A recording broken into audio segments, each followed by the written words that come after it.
K-Rock Mid-Atlantic Rock Reviews. I am here with Ashes to Embers, a band we've been waiting to interview for a while. We've been friends and fans of the band for quite some time. We were proud to have them as part of a muscular dystrophy fundraiser we did. So guys, welcome to Behind the Bands. Hey, thanks for having us. Could you just, for the crowd out there who may not have seen you before, just kind of say your name and what you play in the band so that folks will identify with you? I'm Dan, I'm the lead vocalist. I'm Dave, I play the bass. I'm Mike, I'm one of the guitar players. And now, big news coming out of Ashes to Embers camp. There's a distribution deal coming out, or that's out, I shouldn't say coming out, with SMG Global Universal. Can you guys talk about the distribution deal? Yeah, we worked up a contract with a company called SMG Global. They are linked in with Universal Music Group. And what we're going to be doing is a digital distribution, basically online, where we're going to be releasing our music through them, where they're going to be marketing and trying to get us out to a bigger crowd and maybe take the band to the next level. Now, you guys have some, you're not a brand new band, there's some recordings out there. Charming EP, which we've been listening to, and I've been spinning Ill Will on Digital Revolution Radio a little bit for you guys, and 2011 album Ignite, so there's kind of a merging of those albums going on here? Yeah, we're taking both the albums together and we submitted them to SMG Global, and they're going ahead and making a 16-track self-titled album, so we're kind of merging the two discs together so they have all of our material to come out at one time instead of doing it like separate releases, and just make sure everything from Ashes to Embers is out there for everybody. But since that's a digital-only deal, we are still selling the albums in physical form at our shows, and they're still going to be separate there. So the self-title is just going to be a digital thing only. And the digital release is going to be available July 23rd.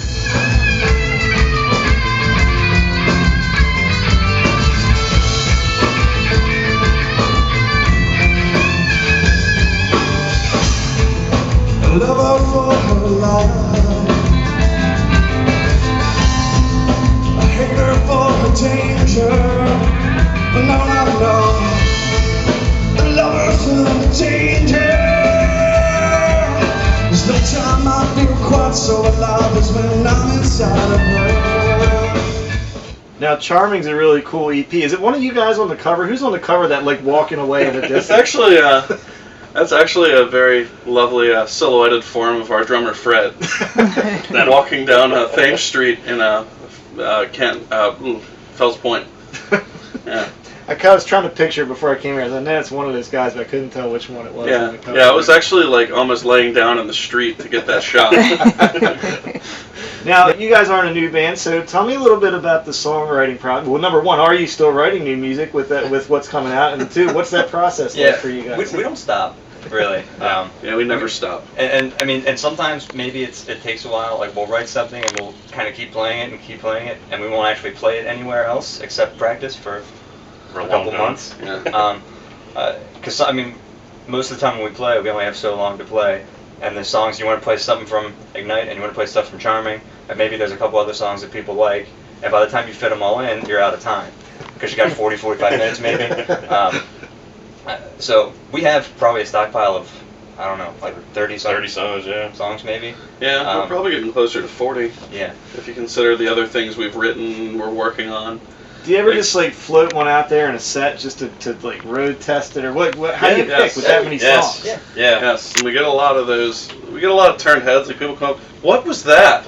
It's like, oh yeah, that's something we've been practicing for like 3 months that you just don't know about. Like, don't do it again. It's like, which CD is that on? We'll say, oh, you can't buy this. One thing we actually wrote this yesterday. We've spent a good bit of time starting the process of working on our follow-up release to the self-titled. There's nothing we can really announce quite yet, but we've done a ton of writing. We've got a lot of material ready for that. And one thing that's really a positive level for that, there's implications that if our self-titled release goes well, and we need everybody's support on it, if that sells well, we could very well land ourselves in a record deal where, we could be going into a huge studio and, having the music ready when that opportunity comes would be huge for our band. So, we're taking that very seriously.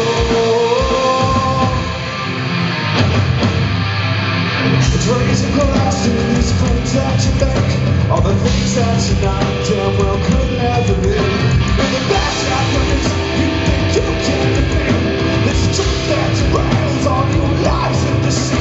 You're afraid of the God 'cause you're so misunderstood. Then you ain't heard it all when you said that you could. Execute you, oh, now you're killing the truth.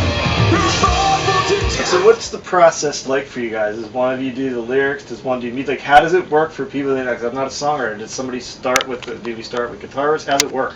I think we're born on guitar riffs usually. Yeah, most of the time. Lately, I mean, we've had a couple different ways we do it. I think when the band started, it was always it was me and Adam and Fred who aren't here for starters, and we played for a couple of months before either of these guys were here. So everything was the first, I don't know, 5-6 songs that we really had were all based on stuff that we were playing. And after a while, we're like, this is kind of stupid. Because we've taken these things as far as we can with just the three of us. So we need to get someone else in here. So we called Dan, who Fred and I had both played with before. And then he came in and he had words for most things pretty quick. So are you the lyrics guy? I mean, No. I got turned down for lyrics a couple times. I can't write for anything. That's this guy over I here. am the lyrics guy. Yes. Now, what's your inspiration for lyrics? Do you find them walking down the street? Do you find them watching a movie? Like, how does it come to you? It can be a lot of different things. It can be things going on in the news. It can be things going on in my life. It can be things going on in these guys' lives that they'll talk to me about. You know, like there are a couple songs in the band that are even, I'd say, honestly, some of the more honest, emotional songs in the band that aren't about me. But, you know, a certain band member might have communicated to me certain things that were really, you know, hitting them or really they were feeling, and, you know, we worked on it, and I took what they were telling me and we worked it into a song. You know, I mean, working that character, you know, I really care about these guys, so it's really easy for me to, you know, put that emotion into it. It was cool for me. I don't think we really play the song anymore, but I know there's one of those songs that was written about something that happened with me. And it's really cool to be playing it and hear something about your life from someone else's perspective. Now, I guess it was a couple months ago, or maybe it just seemed that long. We saw you guys did an acoustic set, and is that something? Is that the first one you did? The one we saw was at Ram's Head, I believe. Was it I did an acoustic set at Ram's Head. I do a solo project. It's called Think Vocally. I'm actually working to expand the project a little bit. The band actually had done an acoustic set. We had this really weird show we picked up. It was sponsored by HFS. And it kind of got thrown together at the last minute, and they needed bands, and we really wanted to do it because it was an Angel's Rock Bar. And Mike couldn't play. And I mean, I play guitar, and we worked up like kind of a bass set where it was like, all right, we'll play a few covers, and we'll dummy out a couple of band songs, and we did Charming, and we did a couple of the Ashes to Embers standards like a Southwesterly, and we had a lot of fun doing it, and it was cool, but it was weird without Mike. Yeah. Is it tough for a band, because you're kind of a heavier band, is it tough for you guys to do anything acoustic? Do you ever mess around with it on the side? I think sometimes, some songs just lend themselves to it. Yeah. But other times, it is fun to just kind of turn a song around a little bit. Like we did an acoustic version of Sludge Murder a couple times. It's one of the heavier songs we've got. We're gonna break out that living memory one of these days. Yeah. Like Australia and Southwesterly, they're easier enough to do. Yeah. To do acoustically, but like some of the other songs, like Charming, we'd have to revamp altogether, and things like On the Floor and stuff. Like Will probably won't happen. Yeah. So, but some songs, like you said, lends themselves a lot easier to pick up an acoustic guitar and just be able to rock out 8 or 9 songs. Pepper some covers in there, especially when you build something acoustically. Just kind of put something together real quick.